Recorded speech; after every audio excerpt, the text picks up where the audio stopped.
Inilah, sini. Rifki Aftori dikeroyok dan dianiaya temannya menggunakan sebilah besi hingga luka di kepala dan bahu.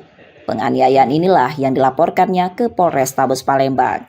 Menurut keterangannya di hadapan polisi, ia didatangi terlapor ER dan DN di rumahnya untuk membayar hutang sebesar Rp100.000.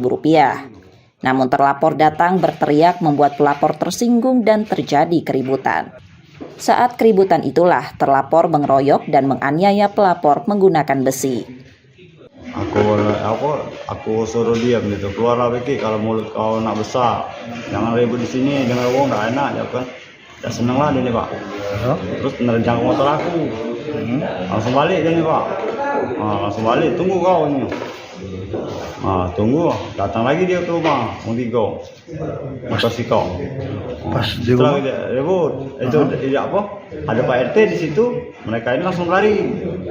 Aku tuh jengok sama mereka kan. Keluarlah aku nih Pak, nyari mereka di mana mereka tadi, ngapo datangnya aku Pak. Nah di situ kejadian keributannya Pak, di depan bengkel Ari Pak. Nah di situ ribut. Yo, Nah di situ kita dikeroyok apa kan? dikeroyok di situ lah Pak, pakai besi holo duo. Mereka Denny sama dua beradik itu, Denny sama Eki, terus Erik itu pakai tangan kosong baik Pak. Laporan pelapor kini dalam penanganan polisi di Polrestabes Palembang. Yudi Kiswanto, Kompas TV, Palembang, Sumatera Selatan. Coba, terima kasih dulu.